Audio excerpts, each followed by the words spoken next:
since we first set foot on Inazuma. So many things have happened since then. Yeah, we've definitely made some progress on our journey.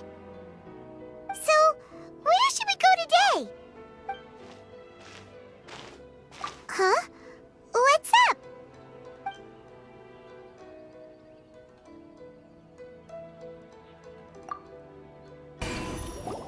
Huh? So you don't have a vision after all? Seems like I've mistaken you for someone else. At the very least, you should make sure you've got the right person before you go attacking them. No, wait! Even when you've got the right person, you shouldn't go attacking them out of the blue. It's dangerous. Have you ever met someone by the name of Kazuha?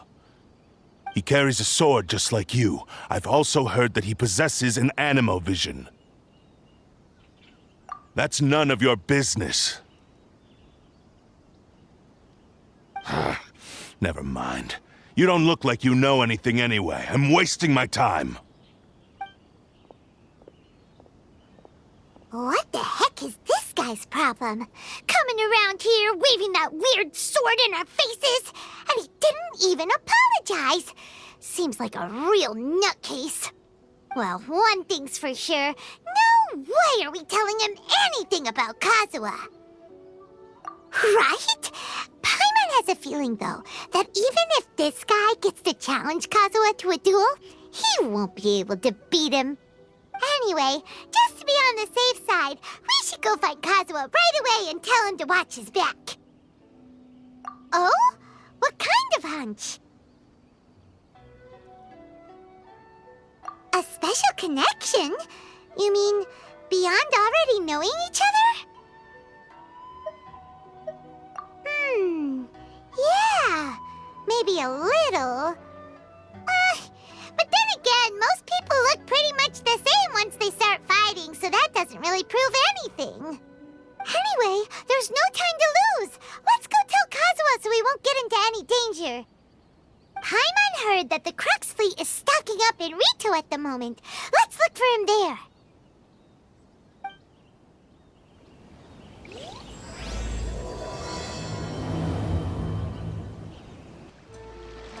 Hey! Hello? Do you know where Kazuha is? You're looking for Kazuha too, huh? Guess he must have done something impressive after all. Well, we took the small vessels into Rito on a routine supply run, only this time, as soon as we entered the harbor, we ran into a huge crowd of Inazumans, all of them wanting to know about Kazuha. If it's because of that battle on Nizuchi Beach, Captain Beto had a great run there too, but I don't see her getting this kind of attention. Kazuha keeps to himself most of the time. In fact, there are times when he doesn't even listen to the captain, but she just laughs it off.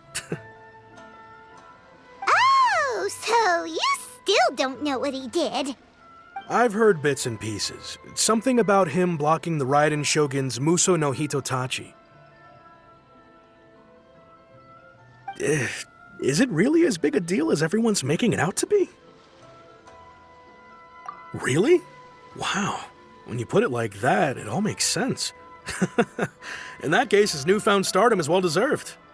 He was called away earlier by some people from the Tenryou Commission. They said they had something important to discuss with him. I thought they'd come to arrest him at first. Turns out they couldn't have been friendlier to him. Seems like they really respect the guy. Just a little while ago, this would have been completely unimaginable. Thank you! Guess we'll go pay a visit to the Tenryou Commission. All right then.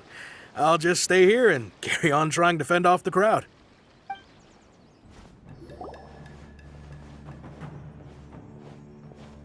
Oh? It's you.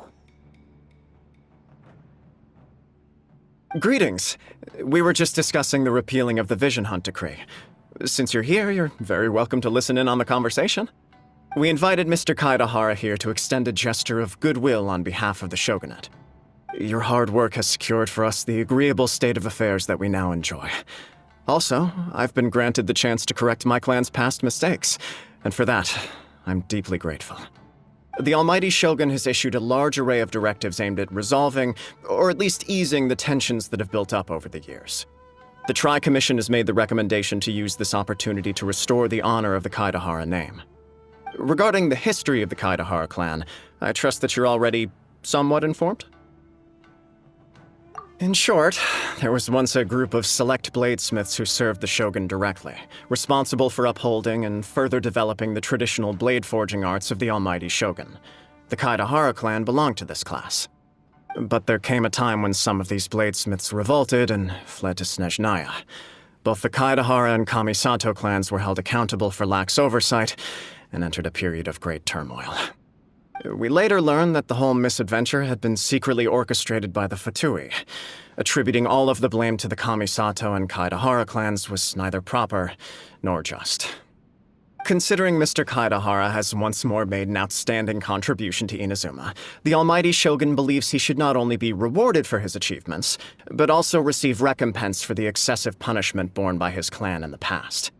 In the interest of preventing further harassment of the bladesmith clans by the Fatui, we chose not to publicly release the findings of our investigations into these matters. We trust you can understand why this was necessary. This is a true honor. I am delighted to be in a position to receive the goodwill of the almighty shogun and the shogunate at large. However, would I be correct to assume that this magnanimous gesture does not come without some strings attached? I can assure you that nothing could be further from the truth. We seek only to correct a past injustice. With the Kaidahara clan's reputation and occupation restored, the Kaidaharas will be bladesmiths once more, and your wanderings will finally come to an end. You will be able to lead a safe and prosperous life in Inazuma City with the almighty shogun's blessing and full support of the shogunate. I have grown accustomed to life among the elements. I fear I would no longer feel at home behind the tall walls of a stately abode.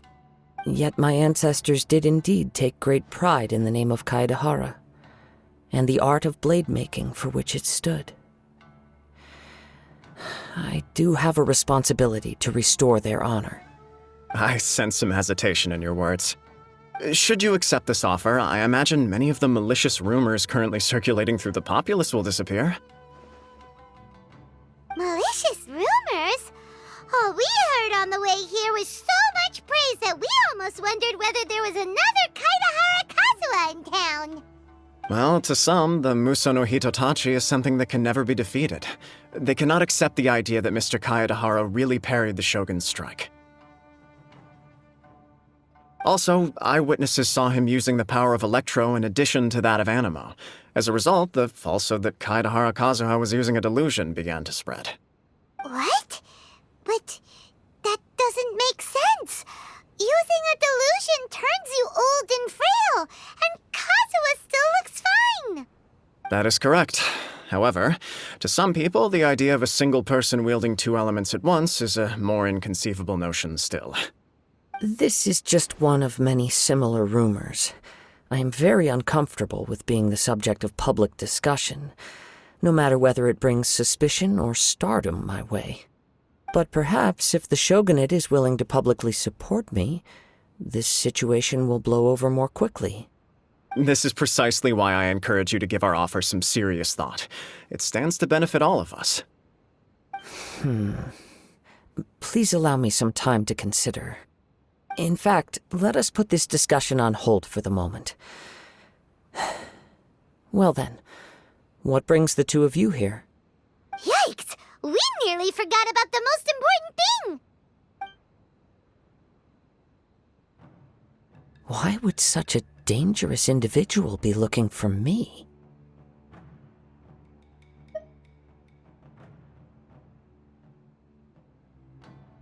No. This puzzles me as much as it does you. My fighting forms were taught to me by my family, based on techniques originally developed for blade testing. We undergo rigorous training to standardize every motion the blade is put through, so that each can be fairly assessed for quality. Over time, these techniques came to form something of a Kaedahara sword art, focused on blade testing, but with a full repertoire of combat forms. Those forms are quite different from the more practical ones typically used by samurai in battle. So it's hard to imagine that the similarity you speak of was coincidence alone. All the more reason to watch your back! This guy was a serious nutcase. Indeed. He sounds highly aggressive. Anyone he targets is at risk of serious injury, or worse. In that case, I will send some men out immediately to search for him. Thank you. I must say I am now very curious about this matter, and I will also need some time to consider your offer. I will first join the Traveler in investigating the one who attacked him, then give you a conclusive answer upon my return. Very well. Please stay safe. Come on. Let's go and track down your aggressor. Hey there! We'd like to ask you a quick question. Do you know if anyone around here has been looking for him? For Kaidahara Kazuha, we mean. Aha! So this is the renowned Mr. Kaidehara. I've heard a lot about you. It is an honor to finally meet you today. You are too kind. We are currently investigating an assault and would appreciate any help you can offer. Oh? You were targeted in an assault? Let me think. I can't seem to recall anything of immediate interest. Mr. Kaidehara is currently the talk of the town, so there are always a lot of people looking for him. To be honest with you, our detective agency has recently been receiving many inquiries from people wishing to obtain Mr. Kaidehara's personal information. Some of them were offering us millions of mora just to gather the information they want. If these were more legitimate commissions, Sango would have snapped them up in an instant. Millions? Of mora? Whoa! Oh, wait, even at that price, you probably still shouldn't. Please, accept my thanks for looking out for my privacy. Of course. No matter what, we only take on legitimate cases. We don't make our money by revealing details of other people's day-to-day life just for the sake of it.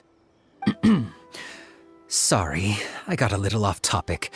What I'm really trying to say is, it doesn't surprise me that a complete stranger is looking for Mr. Kaedehara. But I wouldn't know where to begin if we want to connect this with an assault. Then let's put that connection aside for now. Have there been any other attacks or similar incidents recently that stand out as particularly unusual? The Tenryou Commission had very few leads, and I thought you might have some information from different sources.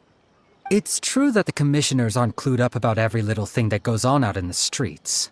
But typically, it's only the most trivial events that manage to escape their attention.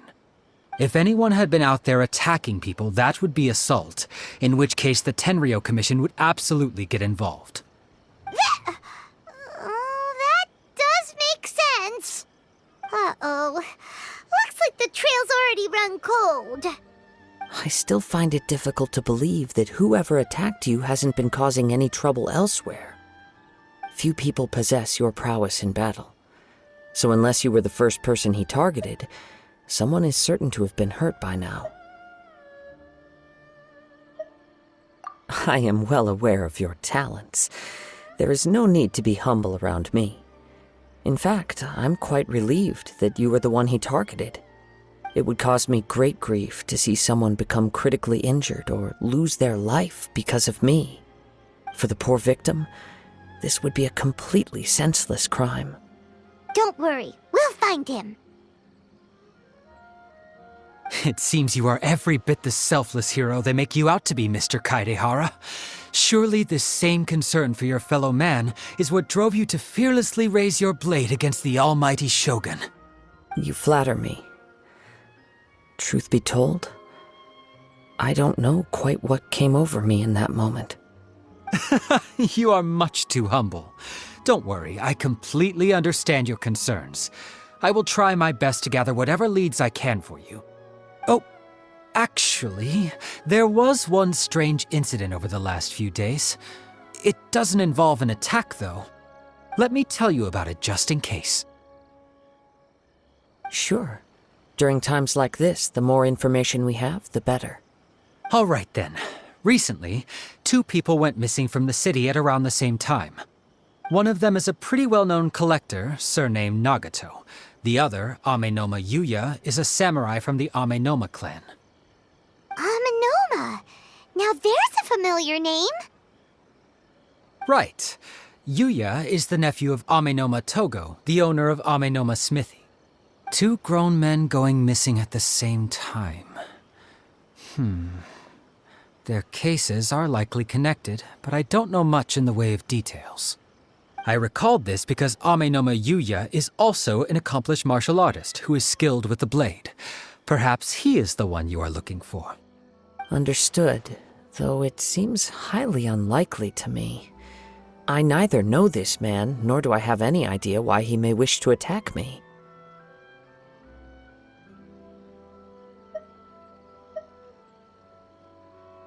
Sure, can't hurt. We never know what we might find out along the way. Thank you, Ryuji. We'll start by making some inquiries at the Amenoma Smithy. Sounds good. All the best with your investigation. I'll get moving shortly myself. Ah, if it isn't Kazuha Kazuha. What brings you here today? Huh? You two know each other?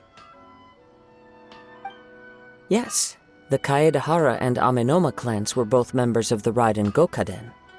Historically, there have always been deep links between the two clans.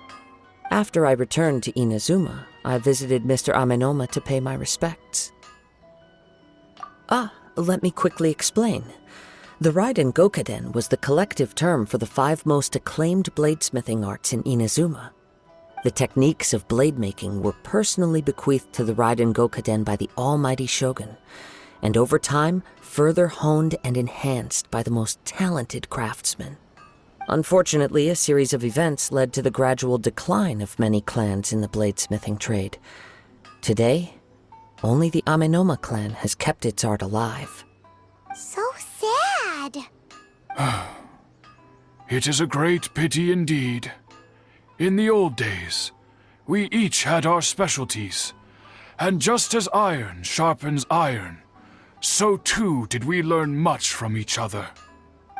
As an example, the Amenoma art strives to emulate the abiding patience and determination of water as it turns stone to sand. There is nothing mystical to our work. There is only practice, day in and day out, until both body and mind have memorized the craft, turning each motion of every technique into an intrinsic part of the bladesmith's life. As for the art of the Kaedahara clan, I believe it's called the Ishin art. That's right. Ishin art strives for complete harmony between blade and mind from the moment that forging begins. For only a blade thus forged can capture and convey its maker's thoughts and feelings, and eventually become an extension of its wielder's will. Indeed. Most samurai choose their blades, but an Ishin blade chooses its owner. You are, without a doubt, the most worthy wielder of an Ishin blade.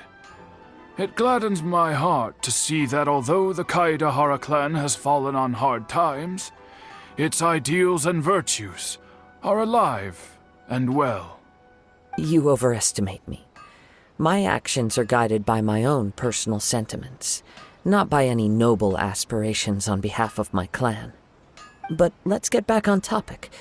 The purpose of our visit today is to gather some information on your missing nephew. We hope to assist with the investigation.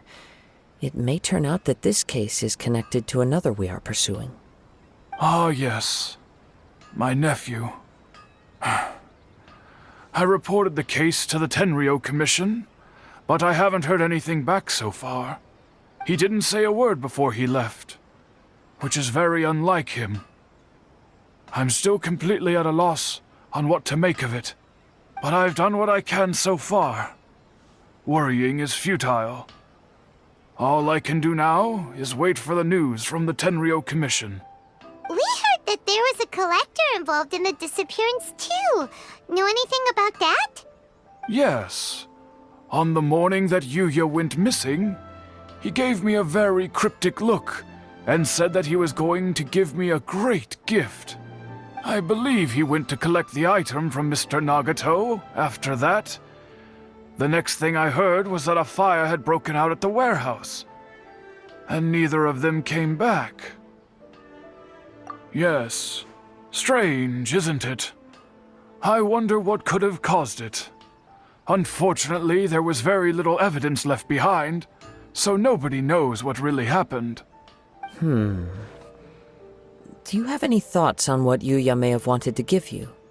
If I had to guess, it must have been some kind of rare weapon. Otherwise, there would have been no reason for him to get my hopes up. He's never been particularly interested in blade forging, but has always had a fondness for blade testing, and can sense even the most minute differences in blade quality.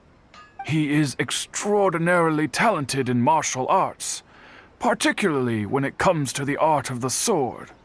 Truth be told, we have some information that you may find to be objectionable. The person we are looking for, he attacked this friend of mine. Based on the evidence we have gathered so far, only Yuya seems to match the suspect's profile. What? No. Absolutely impossible. Yuya is not that kind of person. He is humble and kind. Even his training is done with the goal of calming his mind. He has never gotten into a fight before. Is that so? Yes. If there's one thing I can say for certain, it's that Yuya would never draw his blade without a very good reason. But, with that said, it's equally out of character for him to just disappear, with neither farewell nor fair warning. I also cannot know what course of action he might be capable of if coerced, or otherwise compelled by circumstances unbeknownst to me. Anyway, should you find him, please let me know as soon as possible. Don't worry. You have our word. From the sound of that, Paimon doesn't think Yuya was the one who attacked us as well. Yes. It sounds as if something happened when the two men met each other. Let's pay a visit to the Nagato household. I'm very sorry, but we cannot afford to pay what we owe right. My husband has gone missing, and I'm still trying to find him. No, you misunderstand us. We are here to help with the investigation. We'd like to ask you some questions about Mr. Nagato's disappearance, if we may. Ah, I see. I thought the debt collectors had come to visit again. I'm sorry you have to see me in this dreadful state. Has some new information come out? Do you know where he's gone? I'm afraid we don't have any new information at the moment. We're still trying to find out as much as we can to inform our search. With this in mind, can we perhaps ask some questions about your family's current situation? For example, Paimon's struggling to understand why a collector would be strapped for Mora. That's a long story. Ever since I've known him, he's been an avid collector of all sorts of things. He'd always get so animated when he was showing them to me. I knew nothing about the items myself, but seeing how enthusiastic and excited they made him, I was happy to believe that they were just extremely important to him. Everything was fine when we first got married, but as time went by, things changed for the worse. Uh-oh, what happened? He lost his sense of restraint. He started buying more and more things, and even resorted to borrowing money just so he could pay for them. Our expenses really spiraled out of control when he started getting interested in weapons. It was awful. There were days when he'd spend hours down at the warehouse, admiring his weapons even as debt collectors were descending upon our house. He wouldn't sell them, wouldn't even touch them. Just sat there staring at them like he was in a trance. I'm happy he has a hobby, and I'm willing to support him, but making ends meet has to come first. I've tried talking to him about it so many times, but he never listens. On the last day that I saw him, I gave him an ultimatum. I said, if he refused to sell his collectibles and pay off his debts, I would divorce him and take the children with me. Whoa! And that led to an argument. Actually, it didn't. Generally, he's a quiet man who likes to go with the flow. On most things, he leaves the decision-making to me. You must understand, I never would have dreamed of threatening him with divorce if the debts hadn't pushed our family to the brink. After I said those words, he froze and was silent for a long time. When he finally spoke, he awkwardly mumbled that he would pick out a few items to sell. His voice was so meek and pitiful that I felt an urge to take everything back. But then what? If I didn't draw the line, what would happen to our family? Had I not indulged his bad habits, we wouldn't have found ourselves in such a predicament. And I also don't know if he had actually come to his senses, or if he was simply angry with me. The next thing I heard was that our warehouse had caught fire, and both he and the buyer had gone missing. I see. I understand. Ame no Mayuya came to purchase a weapon from Mr. Nagato. During the sale, a fire broke out at the warehouse, and both men disappeared. At first, I assumed they must have gotten into an argument over the price. But my husband has never been one to negotiate. He never even haggles when he's out buying groceries, so it's hard to imagine him getting into a fierce argument. Maybe he was feeling the pressure from the debts? I don't know. He just disappeared after the warehouse burned down. Perhaps he's too afraid to come home now that all his collectibles have been lost in the fire, and he's got no way to pay off our debts. Even though I'm still a little mad at him, we're a family, and I want us to face our family's crisis together. As long as he's willing to turn over a new leaf, I know we can work things out. Please don't get upset.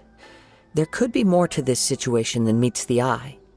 If collecting things is a habit that Mr. Nagato had his whole life, it is quite unusual for this habit to change so drastically over a short period.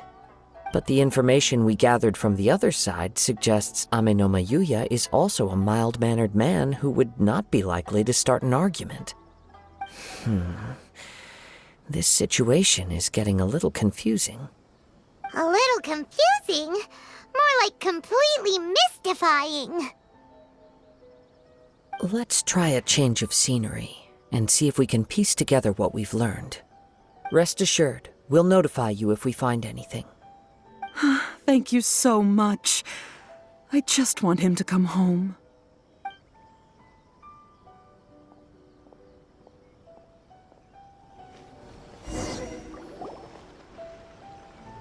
Based on the information we've gathered so far, I can only surmise that the sales meeting between the two men was somehow the catalyst for their disappearance. The fire at the warehouse likely played a part in how the situation unfolded, though its exact role is a mystery. Do you have any thoughts? Well, Paimon was thinking that maybe someone accidentally knocked over an oil lamp and, nope, never mind. Paimon's brain needs to rest for a while. Over to you.